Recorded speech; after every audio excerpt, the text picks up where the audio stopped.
আমি বোধহয় ছোটবেলা থেকেই অনেক সাহসী ছিলাম। পিছনে পড়ে থাকার ইচ্ছেটা আমার কম ছিল। অনার্সের মাঝখানে, একদম পরীক্ষার মাঝখানে আমার বাবা মা আমাকে বিয়ে দিয়ে দেয়।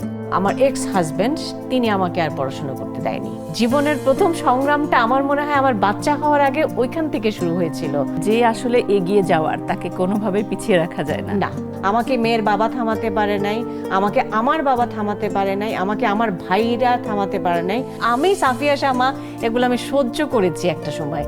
একটা সময় জানেন, আমার নিজের নাম যে শামা, আমি সেটা ভুলে গিয়েছিলাম। আমি একটা সময় মনে করতাম যে আমি দেখতে ভালো না। একটা মানুষকে ভাঙার জন্য কিন্তু অনেকগুলো পন্থা আছে। আমি যদি বারবার আপনাকে আমি বলি আপনি তো দেখতে সুন্দর না, আপনি তো দেখতে সুন্দর না, একটা সময় কিন্তু আপনি বিশ্বাস করতে শুরু করবেন যে আপনি সুন্দর না। ভিতরে ভিতরে ওই যে জিনিসগুলো আছে না, বাবা মার প্রতি ক্ষোভ, হাজব্যান্ডের প্রতি ক্ষোভ, এগুলো আস্তে আস্তে আস্তে আস্তে আস্তে জমাট বেঁধে এরকম মানে বড় একটা জিনিস কিছু হয়েছে। একটা সময় যে আমি ব্রাশ করি, আমি না ওই আমার লক্ষ্যে আমি অটুট ছিলাম, এবং অটুট ছিলাম বলে আমি আজকে এখানে আসতে পেরেছি।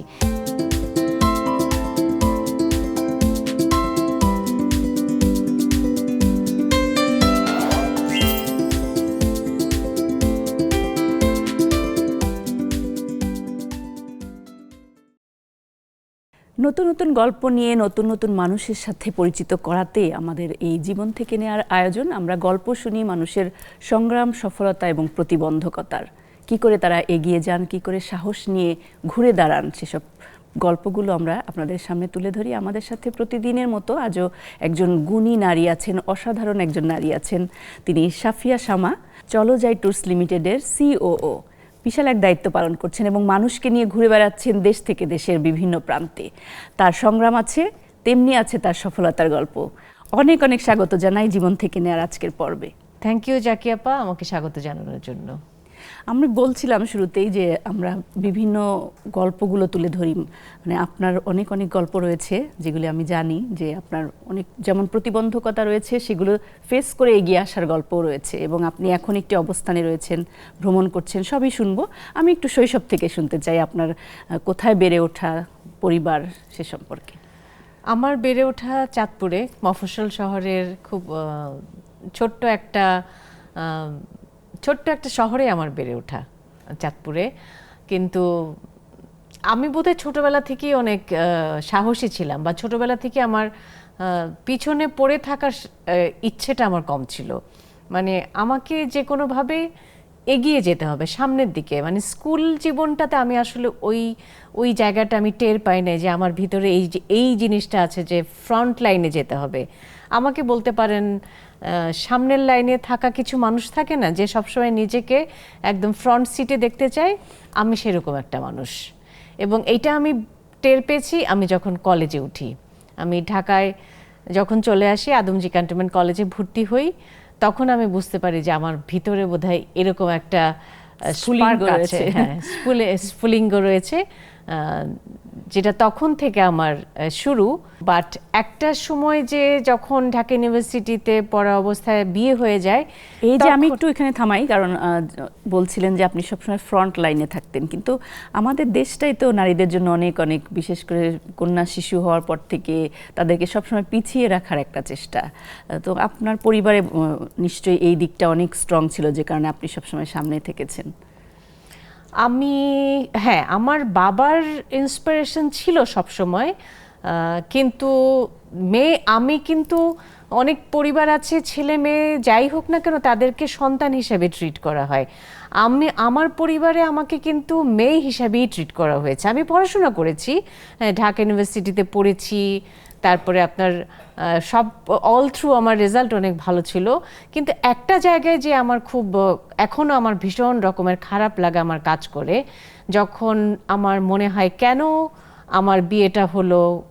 আমার যখন অনার্স আমি পরীক্ষা দেই, অনার্সের মাঝখানে, একদম পরীক্ষার মাঝখানে আমার বাবা মা আমাকে বিয়ে দিয়ে দেয়। সো এই জিনিসটা না আমার এখনও আমার কোয়েশ্চেন যে কেন দিয়েছিল তারা, কেন পড়ালেখা করা অবস্থায় দিয়েছিল। এক্স্যাক্টলি, মানে ওই সময়টা তো আমার এগিয়ে যাওয়ার একটা সময়। হ্যাঁ, ওই মানে একদম একটা মেয়ে তার অনার্স ফাইনাল পরীক্ষা, সেই ফাইনাল পরীক্ষার মাঝখানে তো বাবা মা বিয়ে দিয়ে দিতে পারে না। হ্যাঁ ঠিক আছে, বিয়ের প্রপোজাল আসছে, কথাবার্তা চলতে পারে, অনেক কিছু হতে পারে, কিন্তু বিয়ে দিয়ে দিতে পারে না। আমার জীবনের প্রথম সংগ্রামটা আমার মনে হয় আমার বাচ্চা হওয়ার আগে ওইখান থেকে শুরু হয়েছিল। সো সবকিছু ওভারকাম করা যায়, আমিও করেছি। একটু শুনি তাহলে যে মানে বিয়ে বলছিলেন যে ওটা একটা প্রতিবন্ধকতার জায়গা ছিল, কেমন ছিল? ওই যে বললাম অনার্সের মাঝখানে বিয়ে দিয়ে দেয়, তারপরে আমার দুটো পরীক্ষা হয়েছিল, আমি পরীক্ষাটা শেষ করতে পেরেছিলাম। কিন্তু আমার বাধাটা আসে তখনই যখন আমার বিয়ের পরে আমার এক্স হাজব্যান্ড তিনি আমাকে আর পড়াশোনা করতে দেয়নি। তিনি আমাকে পড়াশোনা করতে দেয়নি এবং আসলে কোনো কাজও করতে দেয়নি। মানে আমি দীর্ঘ 9 বছর, বিয়ের পরে আমার 2 বাচ্চা হলো, 9 বছর আপনি বলতে পারেন যে আমি বাসা থেকে বের হইনি। মানে আমার এরকম ছিল যে আমাকে আমার মায়ের বাসায় যাওয়ার জন্য আমাকে 3 দিন আগে থেকে পারমিশন নিয়ে রাখা হতো। যেখানে আমার মায়ের বাড়ি আর আমার এক্স হাজব্যান্ডের বাসা বা বাড়ি সেটা ছিল রাস্তার এপার ওপার, মানে খুবই কাছাকাছি। কিন্তু তারপরে ওই যে পুরুষতান্ত্রিক আমাদের একটা সমাজ ব্যবস্থা, মেয়েদেরকে দমিয়ে রাখার একটা হাতিয়ার তারা মনে করে যে আমি আমার বউকে যত বেশি মুঠোর মধ্যে রাখতে পারবো তত বেশি আমি প্রতিষ্ঠিত হয়ে গেলে যদি তারা আপনাকে টপকে ফেলে, এই ধরনের একটা বিষয় থাকে। আমার কিন্তু তখন থেকে ওই যে কি আমি মানে আপনার কথা বলতে বলতে আমার গুজ বাম্প হচ্ছে যে তখন থেকে যে আমাকে কিছু করতে হবে, কিন্তু আমি না কোনো কিছু খুঁজে পাচ্ছিলাম না যে আসলে আমার সাথে কি যায়। কিন্তু আমার একটা জিনিস আমার ভিতরে ছিল যে তাহলে কি পড়াশোনাটা তখন থেকে আর হলোই না? না, আমার পড়াশোনা ওখানে অনার্স পর্যন্ত ওখানেই শেষ হয়ে গিয়েছিল। তারপরে আমার আব্বু আমাকে একটু মানে বলতে পারেন যে লুকোচুরি করেই, মানে অনেকটা লুকিয়ে লুকিয়ে আমি আবার মাস্টার্সে অ্যাডমিশন নিয়েছিলাম, কিন্তু সেটা আমি আর শেষ করতে পারি নাই। কিন্তু এখানে কিন্তু আসলে আমার পড়াশোনা শেষ হয় নাই। আমি তারপরে আমার 2 ছেলে মেয়ে হলো, আমি বড় হলাম, 2 ছেলে মেয়ে বড় হলো। তারপরে যে 2019 আপনার প্রথম সন্তান কন্যা, এবং এটি নিয়েও একটি পারিবারিক আমার প্রথম সন্তান কন্যার জন্ম নিয়ে আমি যখন প্রথম আমার গর্ভধারণ করি তখন যখন ওই যে 7 মাসের সময় যখন আল্ট্রাসোনোগ্রাম করলো, যখন আমি জানলাম যে আমার মেয়ে, তখন কিন্তু আমার মেয়ের বাবার একটু মন খারাপ হয়েছিল যে মেয়ে কেন। আমি তো খুব খুশি ছিলাম আমার মেয়ে, আমি কিন্তু চেয়েছিলাম যে আমার একটা মেয়ে হোক। এবং তারপরে যখন আমি প্রেগনেন্ট হলাম তখন আমার একটা ছেলে হয়েছে। তো স্বাভাবিকভাবে প্রথমটা যেহেতু মেয়ে, দ্বিতীয়টা আমি ছেলে চাইবই। তো সেটা সেইভাবেই চলছিল। পড়াশোনার দিকে আমি একটু আসি, সেই জায়গাটায় আমার ওই যে মাথার ভিতরে ছিল আমাকে কিছু করতে হবে। এর মাঝখানে আমি অনেক কিছু করেছি, কিন্তু পড়াশোনাটা আমি আবার করেছি। 2019-এ আমি ব্র্যাকে ভর্তি হলাম, আবার MDS প্রোগ্রাম ছিল। এবং জানেন আমার কোহর্টে, মানে আমার যে ব্যাচ ছিল, আমি লিটারেলি আমার ছেলে মেয়েদের সাথে আমি ক্লাস করেছি এবং আমি আমার ক্লাসে ফার্স্ট হয়েছিলাম। মানে এত বছর পরে এসে তখন আমার বয়স প্রায় 48-49 হয়ে গেছে। মানে ছেলে মেয়েদের মতো, মানে সমান ছেলে মেয়েদের, মানে আমার ছেলে মেয়েদের বয়সী ছেলে মেয়েদের সাথে ক্লাস করে প্রথম হয়েছি। তো আমি আমার কনক্লুশনটা এইভাবেই টানতে চাই যে মানে আমি মনে করি যে আসলে এগিয়ে যাওয়ার, তাকে কোনোভাবে পিছিয়ে রাখা যায় না। না, তাকে কোনোভাবে সম্ভব না। মানে এগিয়ে যাওয়ার অদম্য বাসনা থাকতে হবে একটা মানুষের মনের ভিতরে, এবং এই বাসনা যদি কারো ভিতরে থাকে তাকে থামানো যায় না। আমাকে কেউ থামাতে পারে নাই, আমাকে মেয়ের বাবা থামাতে পারে নাই, আমাকে আমার বাবা থামাতে পারে নাই, আমাকে আমার ভাইরা থামাতে পারে নাই। আমার অনেক কিছু নেই। আমি যেমন এখন প্রচুর ভ্রমণ করি, আমার এখন বয়স অনেক 50 ঊর্ধ্ব একজন নারী। আমার মেয়ে বিয়ে দিয়েছি, আমার মেয়ের জামাই আছে, কিন্তু তাই বলে কিন্তু আমার জীবনের, আপনি তো বয়সটা বলে দিলেন, সাধারণত মেয়েরা কিন্তু বয়স বলতে চায় না, এটা নিয়ে কি বলবেন? আমি খুব প্রাউডলি আমার বয়স বলি। যে আমাকে যখন কেউ জিজ্ঞেস করে আমি খুব প্রাউডলি বলি। কেন বলি? কারণ হলো যে আপনারা চাইলে আপনারাও কিন্তু এই বয়সে ফিট থাকতে পারবেন, আপনারা চাইলে আপনারাও এই বয়সে হেলদি থাকতে পারবেন। আমাদের ভিতরে একটা টেন্ডেন্সি হচ্ছে 30-35-40 হয়ে যাওয়ার পরে, কিংবা একটা বাচ্চা হয়ে যাওয়ার পর আমরা মনে করি জীবনটা বুঝি এখানেই শেষ। না, জীবনটা 50-এর পরেও শুরু হতে পারে। সেটা হচ্ছে সম্পূর্ণ নির্ভর করে একটা মানুষের উপরে, সে কিভাবে তার জীবনটাকে সাজাবে, সে কিভাবে তার জীবনটাকে গুছাবে।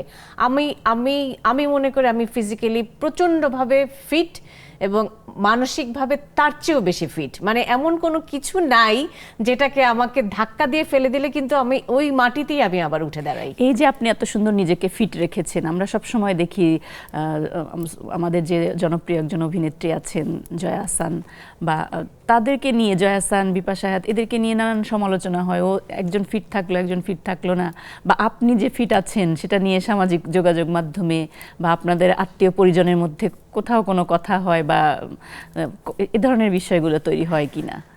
আত্মীয় পরিজনদের মধ্যে কথা হয় না যে ব্যাপারটা সেটা না, কিন্তু হয় কি, আমার পিছনে কে কি কথা বললো সেটা যদি আমি শুনতে যাই তাহলে আমার সামনের দিকে আমি আগাতে পারবো না। সো পিছে আমাকে নিয়ে অনেকেই অনেক কথা বলে, আত্মীয় পরিজনরা বলে, বন্ধু বান্ধবরা বলে, অনেকেই অনেক কথা বলে। তো ওরা একদিক দিয়ে বলে, আমার কাছে মনে হয় যে না, আমাকে আটকে কেউ কোনো কথা বলে আমাকে আটকে রাখতে পারবে না। তো আমি আমার মতো করে এগিয়ে যাব।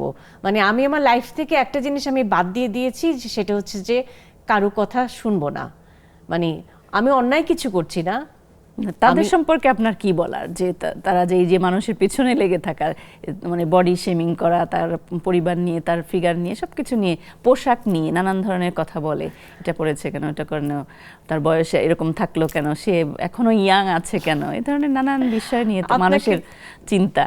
তাহলে একটা মজার গল্প বলি। আমার 2 বছর কি 3 বছর আগে, আমার এক্স্যাক্টলি মনে নেই, 2022-এর ঘটনা, 22 অথবা 23-এর হবে। আমি তখন জিমে জয়েন করি। তো জিমে জয়েন করার পরে খুব ভালো লাগছে, জিম করছি। তা আমি করেছি কি, জিমের ছবি আমি আমার সামাজিক যোগাযোগ মাধ্যমে ফেসবুকে আমি পোস্ট করেছি। পোস্ট করার সাথে সাথে আমার আম্মার ফোন, কেন, হ্যাঁ তুমি এই ধরনের ছবি তুমি ফেসবুকে পোস্ট করেছো, আমাদের কি সমাজ নাই, আমাদের সমাজ কি বলবে? আমি আম্মাকে বললাম যে আম্মা, কোন সমাজের কথা বলছো? যে সমাজে যাদের সাথে আমার বছরেও একবার দেখা হয় না, যাদের সাথে আমার 3 বছরে একবার কথা হয় না, তারা কি ভাবলো না ভাবলো, তাদের ভাবনা নিয়ে আমাকে চিন্তা করে আমার যেটা ভালো লাগছে আমি সেটা করব না? তখন আমার না, এটা তো মানে হতে দেয়া যাবে না, এটা তো ঠিক না, এটা তো মানে আমরা মুসলমান, আমাদের একটা ইসে আছে, মানে জিমের কাপড় পরে ছবি কেন আমি ফেসবুকে, তুমি জিম করো ঠিক আছে, কিন্তু জিমের কাপড় পরে ছবি কেন তুমি ফেসবুকে দাও? তাই আমি বললাম, কে বললো? তখন কিছু কিছু নাম বললো, আমি সাথে সাথে ওদেরকে যে আমি ব্লক করে দিলাম। মানে আমার স্ট্র্যাটেজিটা হলো লাইফে যেসব মানুষগুলা টক্সিসিটি স্প্রেড করে তাদেরকে লাইফ থেকে সরায় দেওয়া। মানে আদারওয়াইজ আপনি যেটা চান, একজন মানুষ যেটা এগিয়ে যাওয়ার যে অদম্য স্পৃহা, বাসনা, সেটা সে করতে পারে না। আমার এই কেন করে, তারা কেন করে, এটা কি জেলাস থেকে করে? মনে হয় তারা নিজেরা করতে পারে না বলে তাদের একটা কি বলে, আমি পারছি না, আরেকজনকে কেন করবে? সেই জায়গায় না অনেক ছোট করার অনেকগুলা মাধ্যমের মধ্যে একটা হলো মেয়ে, হ্যাঁ তুমি মেয়ে, তোমাকে এটা করা যাবে না, আমরা মুসলমান, আমাদের এটা করা যাবে না। সো কিছু মানে সংকীর্ণ মনোভাব 1 নাম্বার। 2 নাম্বার হলো যে আপনার খুব সূক্ষ্ম একটা জায়গায় আপনাকে আঘাত করবে। আমাকে বলে যে তুমি তো এখন শাশুড়ি হয়ে গেছো, মানে তোমাকে তো এগুলা মানায় না। তা আমি যে শাশুড়ি তো হয়ে গেছে তো কি হয়েছে, আমার মেয়ের বৈবাহিক অবস্থা পরিবর্তন হয়েছে, তাই বলে কি আমার জীবন পরিবর্তন হয়েছে? মানে শাশুড়ি মানে কি আমাকে এখন ঘোমটা দিয়ে চলতে হবে? ব্যাপারটা তো সেটা না। আমার মেয়ে বিয়ে করেছে, সে বৈবাহিক হয়েছে, সেই সূত্রে আমি শাশুড়ি হয়েছি, তাই বলে কি আমার জীবন শেষ হয়ে গেছে? মানে আমার ইচ্ছা মতো আমি কিছুই আর করতে পারবো না? ব্যাপারটা তো সেটা হওয়া উচিত না, রাইট? সো আমি সেটাকে না হতে দেই নেই আমার জীবনে। আর এই যে নারীরা নারীর শত্রুই, মানে সবসময় বলা হয় নারীরাই নারীর পেছনে বেশি লাগে, যতটা না পুরুষ সহকর্মী বা পুরুষরা করে, এটাকে আপনি কিভাবে দেখেন? ওই যে বললাম যে জীবন থেকে কিছু কিছু জিনিসকে নাই করে দিতে হয়, বা কিছু কিছু জায়গায় বলছে চুপ করে শুনতে হয়, বা অ্যান্সারটা অটোমেটিক্যালি দিয়ে দেয়, অটোমেটিক্যালি চলে আসে, সময় দিয়ে যায়। আবারও জিমের কথায় আসি, যে আমি যখন জিম করা শুরু করলাম, আমার কাছে মনে হয় যে জিম আমার লাইফে খুব সিগনিফিক্যান্ট একটা চেঞ্জেস নিয়ে আসছে। আমার বডি ফিটনেস বলেন, আমার মেন্টাল স্ট্রেংথ বলেন। আমি কিন্তু জিমে ভর্তি হয়েছিলাম প্রচণ্ড রকমের ব্রোকেন একটা অবস্থায়, আমি ভীষণ রকমের ডিপ্রেশনে ছিলাম। আমার 2 ছেলে মেয়ে তখন দেশের বাইরে ছিল, করোনার পরপর চলে যাওয়ার পরে আমি ভীষণভাবে ভেঙে পড়ি। ওই ভেঙে পড়া থেকে যে বললাম যে আমি যেখানে পড়ে যাই আমি ওখান থেকে আমি আবার উঠে দাঁড়াই এবং ডাবল স্পিডে আমি চলি। ওই জায়গা থেকে আমি জিম স্টার্ট করি এবং জিম আমাকে মনে হচ্ছে আমার নতুন একটা জীবন দিয়েছে। তো নতুন একটা জীবন দেওয়ার ফলে আমি যেটা করেছি যে আমি মানুষকে জানাতে চাই যে তুমি এই কাজটা করো, তুমি শারীরিক কসরত করো বা শরীর চর্চা করো, তাহলে তোমার অনেকগুলো জিনিস ভালো হয়ে যাবে।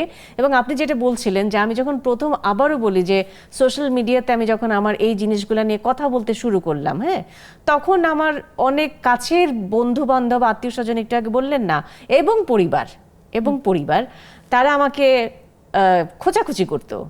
এটা আমি দেই কেন, আমি সোশ্যাল মিডিয়াতে এগুলো আমি দেই কেন, এটা নিয়েই তাদের অনেক। তো আমার ইচ্ছা হচ্ছে মানুষকে জানানো। এখন আমি যদি একটা ধরেন আমি যদি না জানাই, হ্যাঁ, আমি একটা জিনিস করে উপকার পেয়েছে, আমার কাছ থেকে আরো 10 জন জানবে, তারাও তাদের লাইফে একটা পজিটিভ চেঞ্জ আসবে। এখন আমি এটা জানাতে চাই বলেই আমি জানাই। এখন কিছু মানুষ আছে আমার সামনে এসেই বলে, হ্যাঁ, ফেসবুক খুললেই তো সকালবেলা উঠেই শ্যামাকে দেখি, তেমন তো ভালো, তো শ্যামাকে দেখতে তো ভালো, সব শ্যামাকে দেখে দিন শুরু হলে তো ভালো মতোই শুরু হয়, মানে নিশ্চয়ই তোমাদের জীবনে ভালো কিছু হচ্ছে। মানে এই যে খোঁচাখুচি করা, এগুলা আমাকে প্রচুর শুনতেও হয়েছে এবং এখনো হয়। কিন্তু ওই যে একটা কথা আমি বললাম যে মানে কিছু কিছু জিনিস শুনতে হয় না। আমরা আরো শুনবো আপনার কথা, এত সুন্দর করে আপনি সবাইকে উৎসাহ দিচ্ছেন, সেসব কথা শুনবো, বিরতি দিয়ে আসছি। দর্শক, আমরা জীবন থেকে নেয়ার গল্প শুনছি, সাফিয়া শামা আছে আমাদের সাথে, থাকুন আমাদের সাথে, আরো গল্প আসছে।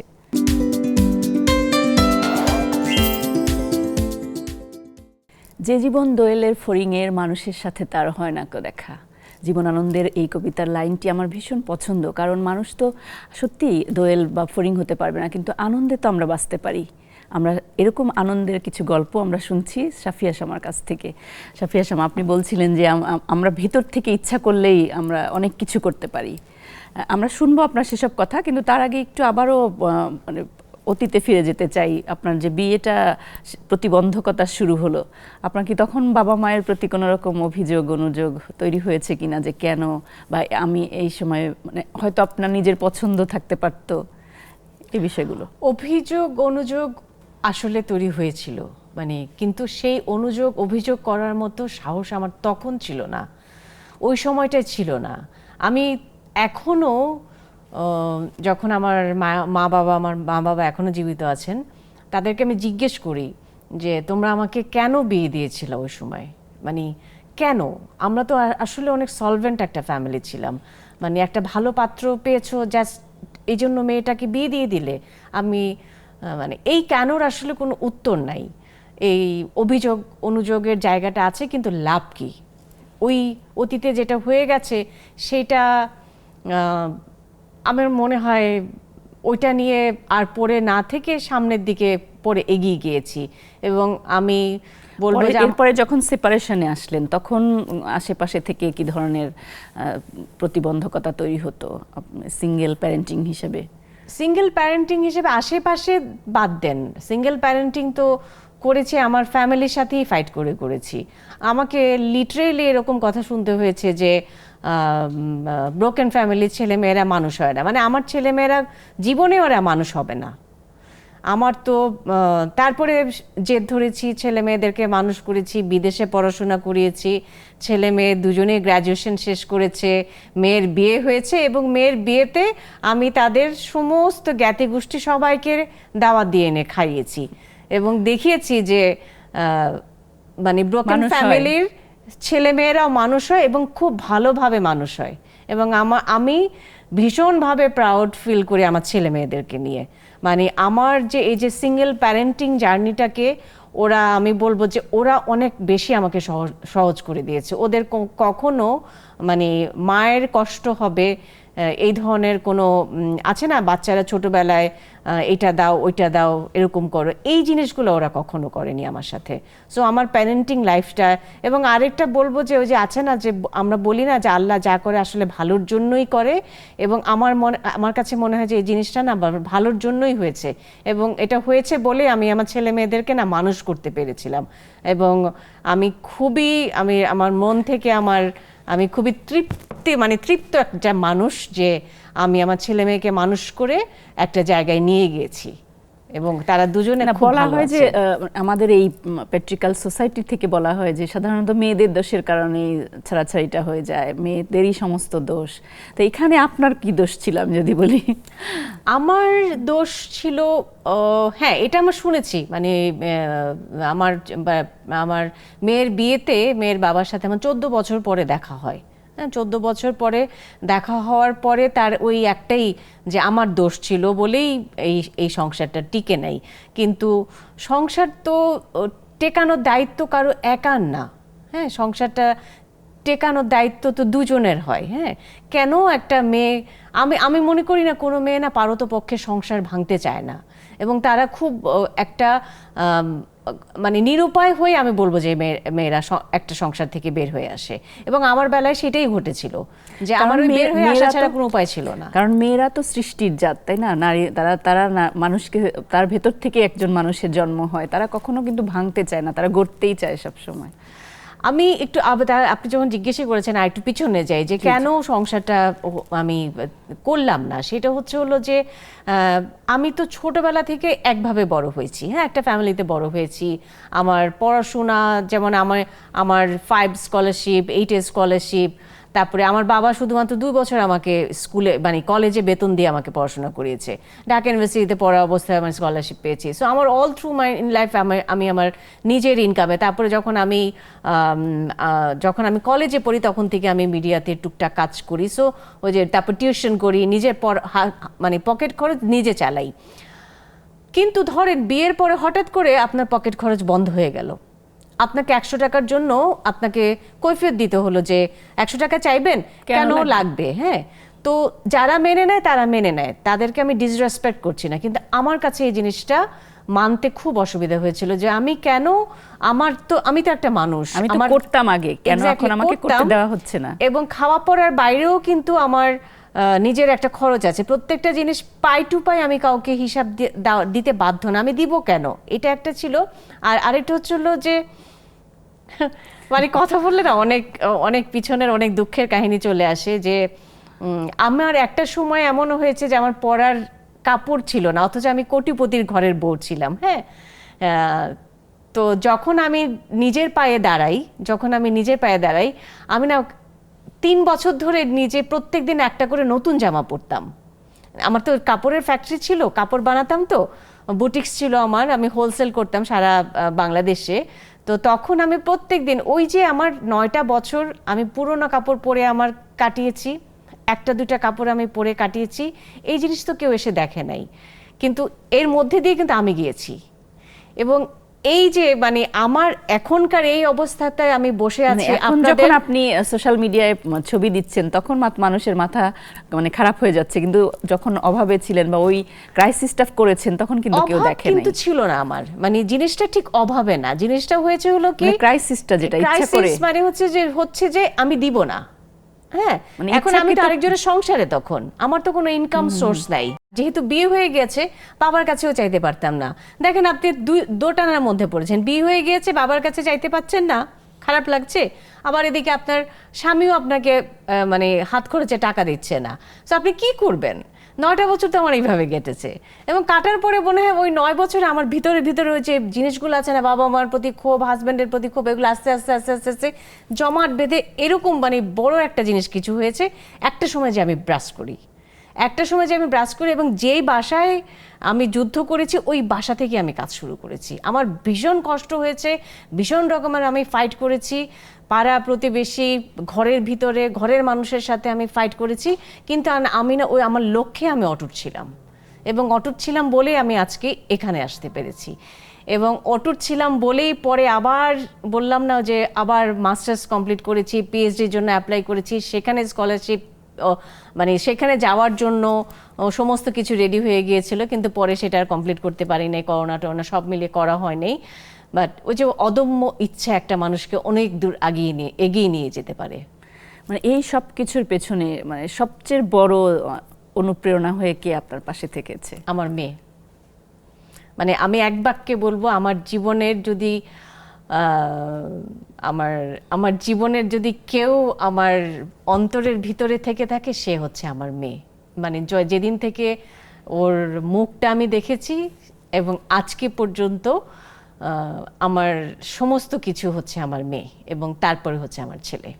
ছেলে মেয়ে দুজনের কেউই তো আপনার পাশে থাকছে না, এই যে নিজেকে একা ফিল করেন কখনো? না, ছেলে এখন আছে, এখন গ্র্যাজুয়েশন করে, ছেলে তো বাংলাদেশে ব্যাক করেছে, এখন আছে। না, একা আমি ফিল করি না। এই কোয়েশ্চেনটা আমাকে অনেকে করে যে ছেলে মেয়ে দুজনেই তো বাইরে পড়াশোনা করেছে, আমি একা একা থাকি, একা ফিল করি নাকি? না, লোনলিনেস এক জিনিস, একা থাকা এক জিনিস, আর একাকিত্ব আরেক জিনিস। একাকিত্ব আমাকে কখনো গ্রাস করে নাই, কারণ আমি সবসময় কাজের মধ্যে থেকেছি। আমি প্রচুর কাজ করেছি, প্রচুর কাজ আমি এখনো করি।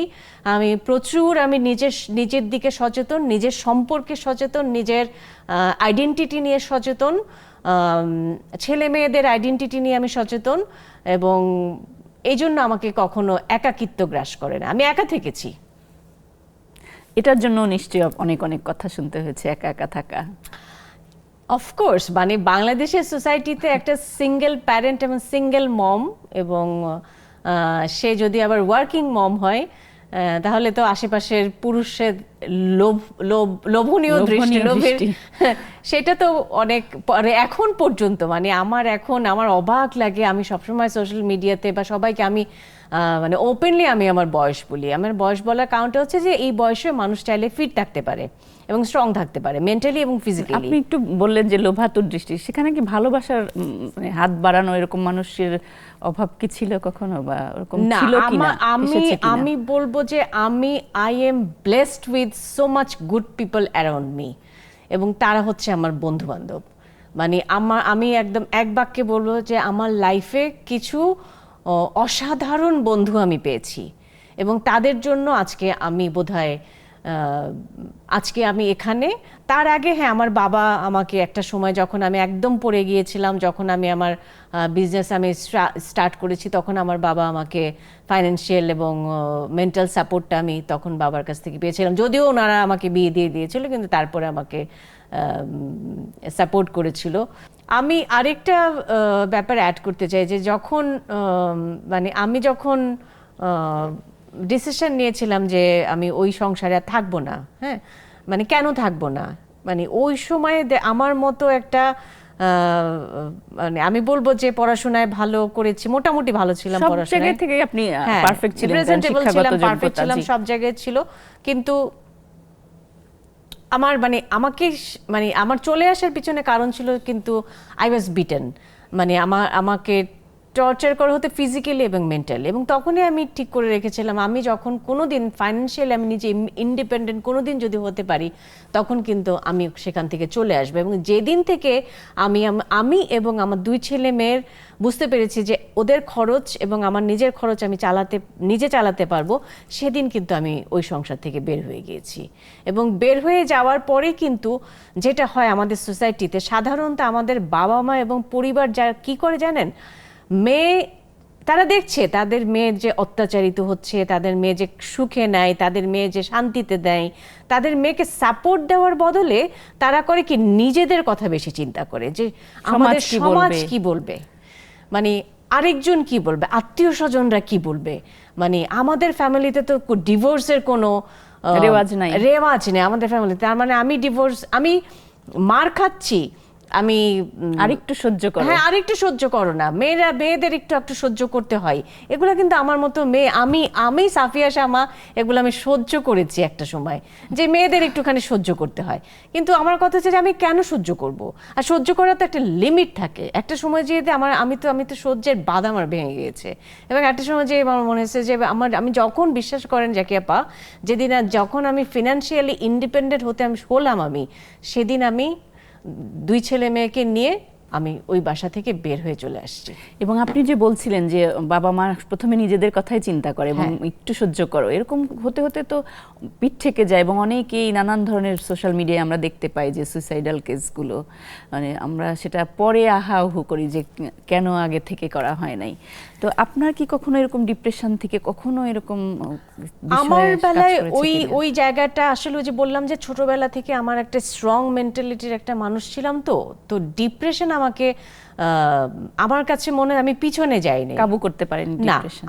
আমার যেটা মনে হচ্ছে আমার তখন ওই সময়টা যখন আমি ওই মানে আমার বাচ্চারা যখন ছোট ছিল, যখন আমি ফাইনালি আমি ডিসাইডেড যে আমি আর থাকবো না ওই ফ্যামিলিতে, তখন আমার মনে হয়েছিল যে আমাকে কিছু করতে হবে, মানে আমাকে ফাইন্যান্সিয়ালি ইন্ডিপেন্ডেন্ট হতে হবে, নো ম্যাটার হোয়াট, আমাকে এটা করতেই হবে। তাহলে মেয়েদের কি প্রথম শর্তই যে মেয়েদেরকে ফাইন্যান্সিয়ালি যে সে যদি শক্তিশালী হতে পারে তাহলে সে আর কি নিজেকে শক্তিশালী রূপে গড়ে তুলতে পারবে সমাজে? এর উপরে আর কিছু নাই। মানে বাবা মার যতই থাকুক না কেন, স্বামীর যত টাকা পয়সাই থাকুক না কেন, একটা মেয়ে যদি নিজে ইন্ডিপেন্ডেন্ট না হয়, ফিনান্সিয়ালি ইন্ডিপেন্ডেন্ট না হলে তার কোনো নিজের পায়ের মাটি শক্ত না হয়। সে তার বাপেরটা দিয়ে চলছে, না হয় ভাইয়েরটা দিয়ে চলছে, না হয় স্বামীরটা দিয়ে চলছে।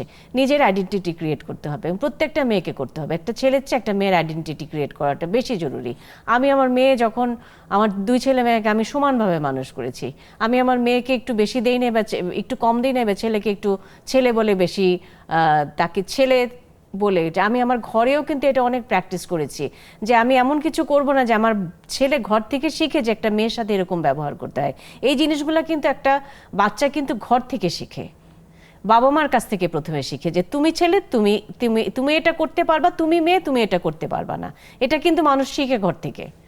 আমি একটা মেয়েকে, আমি আমার ছেলের সামনে যদি মেয়েকে আমি বারবার বলি যে তুমি এটা করতে পারবা না, তুমি এটা করতে পারবা না, তার মানে আমি আমার ছেলেকে শেখাচ্ছি যে মেয়েদের এটা করতে হয় না।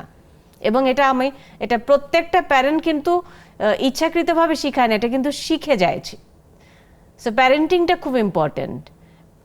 আপনি বলছিলেন যে আপনি ওই বাসা থেকেই শুরু করেছিলেন এবং সেটি একটি পোশাকের ছিল, এটা সেই সম্পর্কে একটু শুনবো। আমার ওই যে বললাম যে আমার যখন আমি বুঝে গিয়েছিলাম যে এখানে আর হবে না, তখন আমার যে ঘরে বসে কি করা যায়, তো আমি সেই ধরেন আমি যে এই সময়টার কথা বলছি 99, 2000, 2001, ওই সময়টা তো আসলে কর্মক্ষেত্রগুলা খুব একটা মেয়েদের জন্য।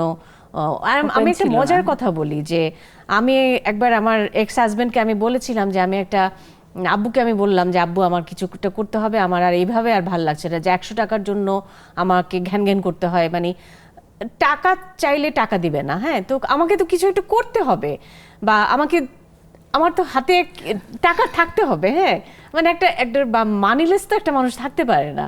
তো আমার আব্বুকে বললাম যে আব্বু একটু দেখো না কোনো স্কুল বা কোথাও যদি আমাকে একটা জব আমি করতে পারি, তাহলে অল্প একটু সময় আমি আবার বাসায় চলে আসতে পারবো দুপুরের মধ্যে। তো আব্বু বলে দিল একটা জায়গায়, সে আমাকে ইন্টারভিউ কল করলো। তখন আমার এক্স হাজব্যান্ড আমাকে এসে বলল যে আমি জানি তুমি গেলে তুমি কোয়ালিফাই হবা, এবং কোয়ালিফাই হয়ে যখন চাকরিটা করতে পারবে না তখন তোমার আরো বেশি খারাপ লাগবে, তার চেয়ে তুমি যেও না। এবং আমাকে যেতে দেওয়া হয় নাই ওই ইন্টারভিউতে অ্যাটেন্ড করার জন্য। সো আপনি চিন্তা করে দেখেন একটা মেয়েদেরকে কতভাবে দমানোর চেষ্টা করা হয়। একে তো বাপ মা বিয়ে দিয়ে দিচ্ছে তাড়াতাড়ি, হ্যাঁ, বিয়ে দেওয়ার কথা ছিল না, তারপরে বিয়ে দিয়ে দিচ্ছে যার সাথে তার সাথে আমার বিশাল বয়সের গ্যাপ। তারপরে হলো মেয়ে, তারপরে হলো ছেলে। তারপরে একটা মেয়েকে যত রকম ভাবে দমানো যায়, যত রকম ভাবে হাতের মুঠায় রাখা যায়, ঠিক তত রকম ভাবেই আমাকে যে আমি একটা সময় জানেন আমার নিজের নাম যে শামা, আমি সেটা ভুলে গিয়েছিলাম। আমি যে দেখতে সুন্দর, আমি একটা সময় মনে করতাম যে আমি দেখতে ভালো না, কারণ আমাকে সবসময় বলা হতো যে আমার চেহারা নাকি ভালো না, আমি নাকি দেখতে খারাপ। এই জিনিসটা যখন একটা মানুষকে আপনি যখন বারবার বলবেন, সে কিন্তু একটা মানুষকে ভাঙার জন্য কিন্তু অনেকগুলো পন্থা আছে। আমি যদি বারবার আপনাকে আমি বলি আপনি তো দেখতে সুন্দর না, আপনি তো দেখতে সুন্দর না, একটা সময় কিন্তু আপনি বিশ্বাস করতে শুরু করবেন যে আপনি সুন্দর না। এবং আমি একটা সময় বিশ্বাস করতে শুরু করলাম যে আমি তো দেখতে ভালো না, আমার কোনো কিছু করার যোগ্যতা নাই। কিন্তু ওই অবস্থা থেকে আবার নিজেকে ঘুরিয়ে নিয়েছে, না আমাকে তো কিছু করতে হবে। এবং ওই কিছু করতে হবে বলে ওই বাসা থেকে আমি বলেছি যে আমাকে কিছু করতে দিতে হবে, এবং ওখান থেকেই আমি শুরু করেছিলাম, এটা আমার একটা জেদ ছিল। আপনার এই অসাধারণ গল্পগুলো শুনছি, কিন্তু বিরতি নিতে হবে আবারও। দর্শক, আবারও বিরতিতে যাচ্ছি, গল্প নিয়ে ফিরবো, তাই আমাদের সাথেই থাকুন।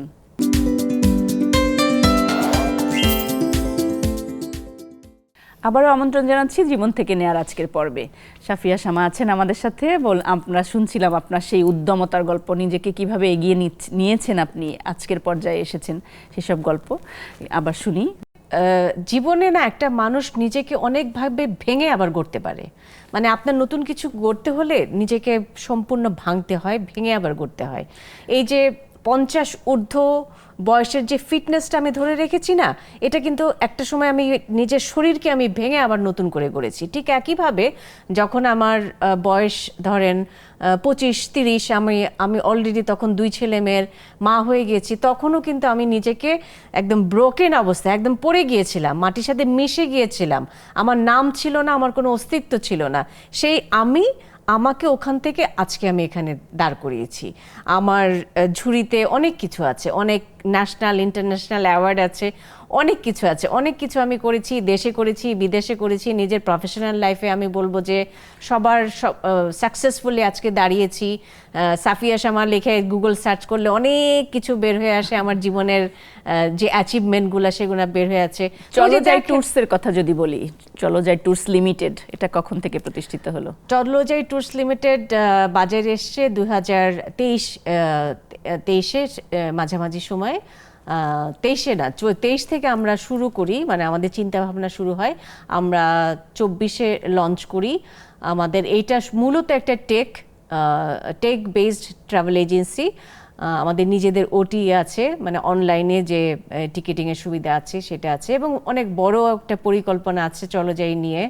আমরা আশা করছি যে চলো যাই নিয়ে আমরা আইপিওতে আসব, মানে পাবলিক লিমিটেড কোম্পানি আমরা করব। এটা মানে মানুষের মনকে ভালো রাখতে হলে ট্যুরও একটা উপাদান। অবশ্যই অবশ্যই। আমি নিজেই প্রচুর বেড়াই এবং আমি অ্যাডভেঞ্চার করতে খুব পছন্দ করি।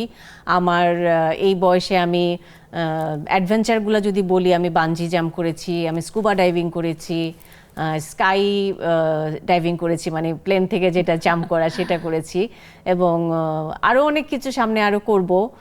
কোনোদিন দেখবেন অ্যামাজনে জঙ্গলে চলে যাব, কোনোদিন দেখবেন অ্যান্টার্কটিকা চলে যাব, সেগুলো আমার সব বাকেট লিস্টে আছে।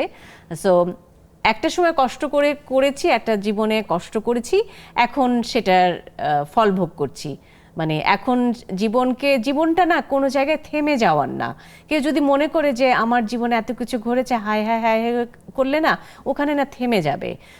প্রত্যেকটা জায়গা থেকেই ঘুরে দাঁড়ানো যায়, কিন্তু সেটার জন্য প্রচুর নিজের আত্মবিশ্বাস রাখা, নিজেকে ভালো রাখা। যে কারণে আপনি বলছিলেন যে খাবার দাবার বা নিজেকে ফিট রাখার জন্য জিমে যাওয়া, মানে কিভাবে আপনি নিজেকে মেইনটেইন করেছেন জিম ছাড়া? খাবার দাবারের বিষয়টা যদি শুনি। খাবার ব্যাপারে তো আমি খুব সচেতন, মানে খুব সচেতনভাবে আমি মেনটেন করি। মানে আমার মাথায় একটা জিনিসই কাজ করে, আমাকে সুস্থ থাকতে হবে। এতদিন ছেলে মেয়েদের জন্য ভাবতাম সুস্থ থাকতে হবে, এখন ভাবি যে সুস্থ থাকতে হবে কারণ আমার অনেক কিছু দেখার এখনো বাকি রয়ে গেছে, অনেক কিছু করার এখনো বাকি রয়ে গেছে।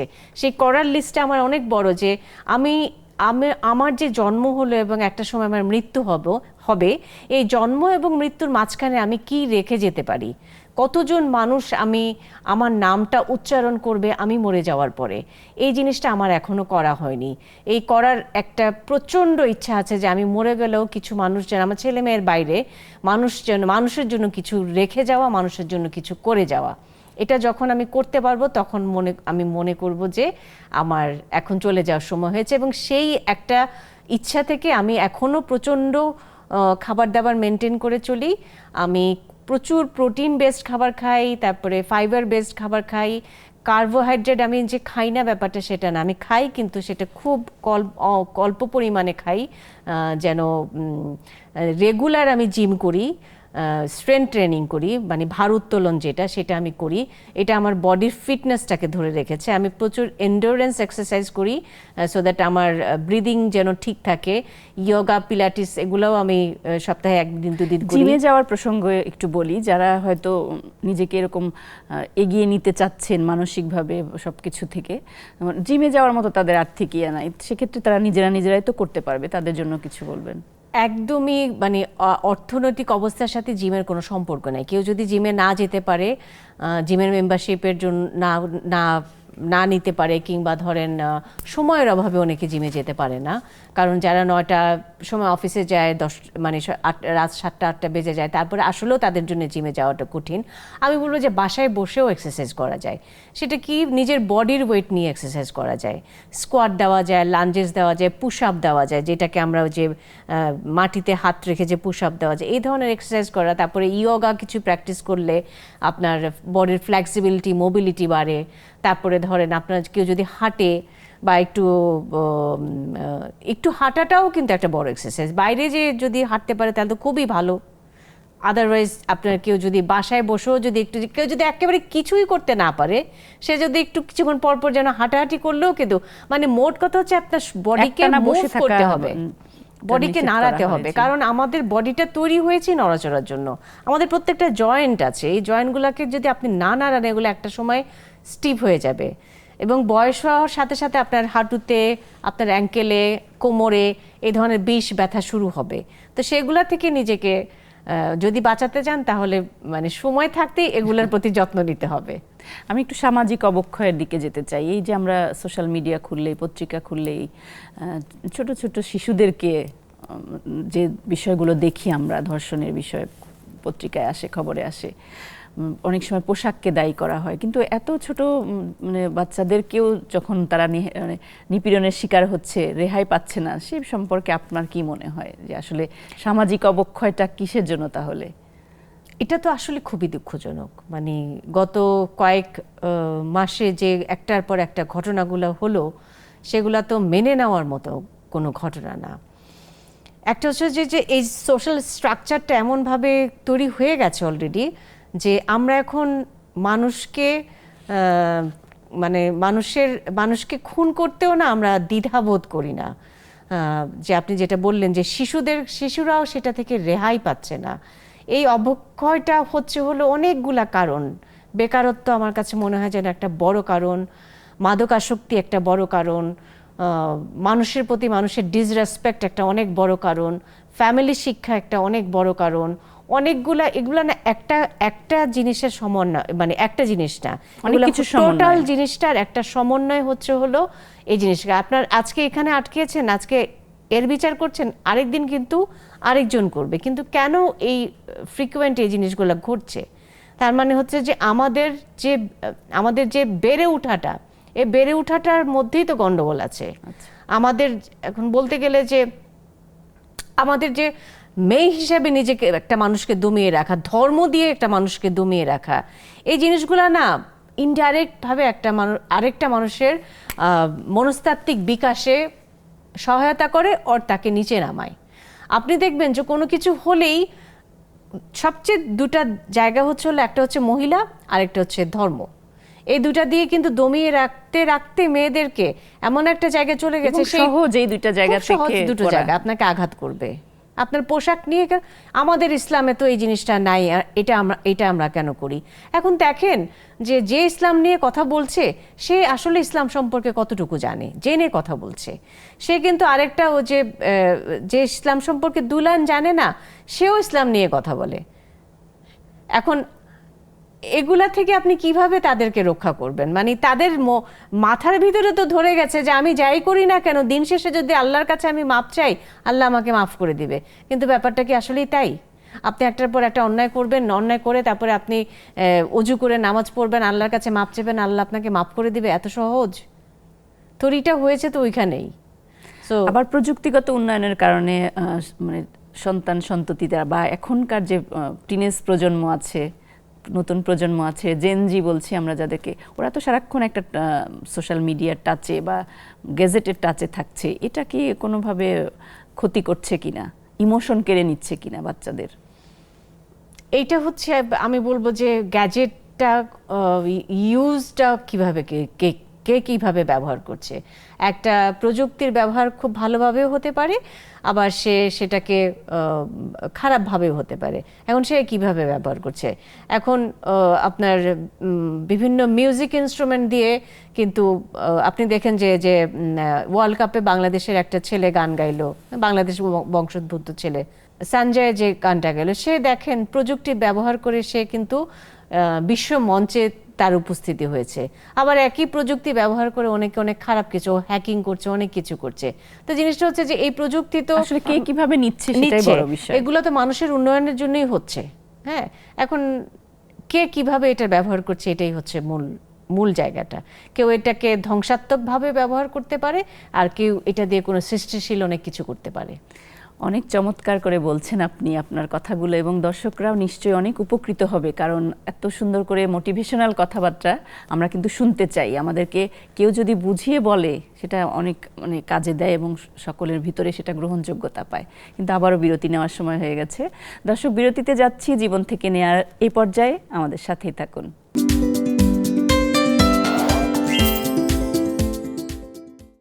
আরও একবার আমন্ত্রণ জানাচ্ছি জীবন থেকে নেয়ার আজকের পর্বে। আমরা চলে যাই আপনার প্রফেশনাল লাইফটা নিয়ে একটু শুনতে চাই। কি কি করেছেন? অনেক কিছু করেন আমি জানি আপনি, সেসব জায়গা থেকে শুনবো। আমার তো প্রফেশনটা শুরু হয়েছিল তো কাপড়ের বিজনেস দিয়ে। ওইটাই আমি দীর্ঘ সময় করেছি। তারপরে জুটের সাথে কিছুদিন জড়িত ছিলাম, ওটা এক্সপোর্টও করেছিলাম। তারপরে একটা সময় যে বাংলাদেশের জুটের বাজারও মন্দা হয়ে যায়, কাপড়ের বিজনেস থেকে আমি সরে এসেছি অনেক আগেই। এখন আমারও যে চলো যাই ট্যুরস লিমিটেড, আমি মোটামুটি এখন বলতে গেলে ট্যুরস অ্যান্ড ট্রাভেল ইন্ডাস্ট্রিতেই কাজ করছি। পাশাপাশি আমাদের রিয়েল এস্টেট একটা প্রজেক্ট আছে, সেটা সামনে হয়তো শুনতে পারবেন। সো এগুলা নিয়েই কাজ করছি। মানে আলাদা করে নারীদের জন্য কোনো কিছু করার প্ল্যান আছে কিনা? হ্যাঁ, নারীদের জন্য অনেক কিছু করার প্ল্যান আছে। নারীদেরকে আমি প্রথমেই বলবো নিজের শরীরের সম্পর্কে সচেতন হন। এটা হচ্ছে আমার একটা আমি বলবো যে সামাজিক বার্তা। হ্যাঁ, সামাজিক বার্তা। নিজের শরীরটাকে শরীর মানে নিজেকে যত্ন করতে শিখেন। নিজেকে যেই মানুষটা না নিজেকে ভালোবাসে, সেই মানুষটা অন্যকেও অনেক ভালোবাসা দিতে পারে। মানে নিজেকে সবার আগে ভালোবাসতে হবে।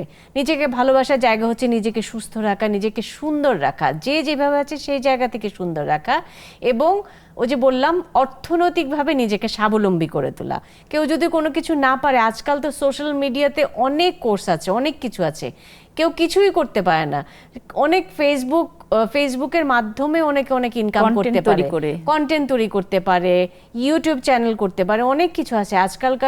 আজকালকার আমাদের সময় আমরা যখন টাকা উপার্জন করেছি, আমাদেরকে অনেক কষ্ট করতে হয়েছে, অনেক জায়গায় যেতে হয়েছে, ঘুরতে হয়েছে, ফিরতে হয়েছে। কিন্তু এই জিনিসগুলো না এখন অনেক সহজ হয়ে গেছে। মানে এখন তো একটা ফোনের ভিতরে নিজের দোকান। হ্যাঁ, এই দোকানে আপনি কি বিক্রি করবেন, হাতের মুঠোয় চলে এসেছে, একদম চলে এসছে। হ্যাঁ, এখন আরেকটা জায়গা হচ্ছে মেয়েদেরকে আমি বিশেষভাবে বলবো যে এআই। হ্যাঁ, এখন এত বেশি মানে সবকিছু এআই প্রযুক্তি ঢুকে গেছে সবকিছুর মধ্যে। এই জায়গায় যদি নিজেদেরকে উন্নত করতে না পারে, তাহলে কিন্তু মানে কম্পিটিশনে পিছিয়ে যাবে সবাই। এবং মেয়েদের জন্য আলাদা এক ধরনের অ্যালার্মিংও না যে আমরা সোশ্যাল মিডিয়ার মধ্যে দিয়ে কোনো ধরনের ঝুঁকিতে পড়ে যাচ্ছি, এরকমও কিছু আছে কিনা আপনার? ওই যে আমি বলবো যে এটা দেখার বিষয়। সোশ্যাল মিডিয়াকে আমি সোশ্যাল মিডিয়াকে কমপ্লিটলি নিজের একটা প্ল্যাটফর্ম হিসেবে ইউজ করি। এটা আমি স্প্রেড আউট করি আমার ভালো কাজগুলোকে। আমি বলবো যে আপনি সারাক্ষণ একজনকে নিয়ে সমালোচনাও করতে পারেন সোশ্যাল মিডিয়াতে, আবার আপনি সোশ্যাল মিডিয়াতে কোনো কিছু শিখতেও পারেন। হ্যাঁ, অনেক কিছু ছড়িয়েও দিতে পারেন, আবার ভালো কোনো বার্তা আপনি সবাইকে দিতে পারেন। এটা নির্ভর করবে আপনার উপরে, একটা মানুষের উপরে, সে কি করছে। আবার আপনি বললেন যে নারীদেরকে নিয়ে কোনো কিছু করার ইচ্ছা আছে কিনা। সর্বোপরি নারী, শিশু, মানুষ সবাইকে নিয়ে কিছু করার ইচ্ছা আছে। ওই যে বললাম যে জন্ম এবং মৃত্যু, এই দুটার মাঝখানে আমি যেটুকু রেখে যাব, সেটি মানে যতদিন পর্যন্ত। আমার একটা বন্ধু কয়দিন আগে একটা খুব সুন্দর একটা কথা বলেছিল, কথাটা আমার মাথায় গেঁথে আছে, যে একটা মানুষ ততদিন দুবার মৃত্যু হয় একটা মানুষের।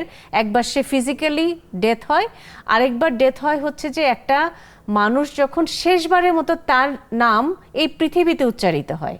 মানে কথাটা কতটা গভীর আপনি গভীর, বুঝতে জি। পেরেছেন, যে আমার নামটা আমি অতদিন অনেক দিন পর্যন্ত মানুষের মুখে আমি আসলে তো কর্মের রেখে যেতে মধ্যে চাই। দিয়েই বেঁচে থাকা যায়। Exactly. রবীন্দ্রনাথ ঠাকুর, নজরুলের মতো যদি বলা যায়, হ্যাঁ, তাদের আমরা সেই কিন্তু লেখার মধ্যে তো তাদেরকে বেঁচে আছেন। আমরা কিন্তু তাদেরকে এখনো মনে রাখি। সেরকম কিছু সৃষ্টি যদি রেখে যেতে পারি, সেটাই হচ্ছে আমার রেখে যাওয়া। এবং যতদিন পর্যন্ত শেষবারের মতো সাফিয়া আমার নামটা উচ্চারণ করা হবে, ততদিন পর্যন্ত আমি মানুষের মাঝখানে বেঁচে থাকতে চাই। তো অবশ্যই কিছু করতে ভীষণভাবে চাই। আসলে গভীর দর্শন রয়েছে কথাটির মধ্যে দিয়ে। আমি একটু নারীদেরকে, তারা যদি নিজেদেরকে এই যে আপনার মতো আত্মউদ্যমী, আত্মপ্রত্যয়ীভাবে করে গড়ে তুলতে চায়, কি কি ধাপগুলো অবলম্বন করবে? 3টা বা 5টি যদি ধাপ বলেন। আমি ঘুরে ফিরে একটা কথাই বারবার বলবো, যে পড়াশোনা করতে হবে। মানে এডুকেশন মানুষকে অনেক আত্মবিশ্বাসী করে গড়ে তুলে। বই পড়ার অভ্যেস থাকতে হবে। এখন যদি কেউ কিছু পড়তে না চায়, এখন আরও অনেক সুবিধা হয়ে গেছে, শুনতে পারে। শিক্ষার কোনো শেষ নেই। নিজেকে যতভাবে এডুকেটেড করা যায়, যে দিকে কেউ যদি সুতার কাজ পারে, সেটাও সেই স্কিলটাকেও তার সর্বোচ্চ লেভেলে, হ্যাঁ, সর্বোচ্চ লেভেলে নিয়ে যেতে পারে। নতুন কিছু শেখার আগ্রহ থাকতে হবে, এবং সবার আগে নিজের দিকে খেয়াল রাখতে হবে। নিজের শরীর, নিজের সুস্থতা। আপনার যত টাকাই থাকুক না কেন, আপনার অনেক টাকা আছে, কিন্তু আপনি শারীরিকভাবে আপনি সুস্থ না, আপনার এই টাকার কোনো মূল্যই থাকবে না তখন। তার মানে আপনার সুস্থতা অনেক অনেক বেশি জরুরি। শারীরিক এবং মানসিক সুস্থতা দুটোই বেশি জরুরি। সো যে বললাম যে স্কিল, যে যেটা পারে। হ্যাঁ, আপনি ঘরে বসে একটা ফুল তৈরি করাটাও কিন্তু একটা স্কিল, এবং এই ফুল তৈরি করে আমি সোশ্যাল মিডিয়াতে বিক্রি করলে কিন্তু আমার টাকা আসবে। আমি সুন্দর করে কথা বলি, সুন্দর করে বাচনভঙ্গি করি, এটাও কিন্তু আমার একটা স্কিল। মানুষের সামনে যে আমি কথা বলতে পারি, এটাও কিন্তু একটা স্কিল।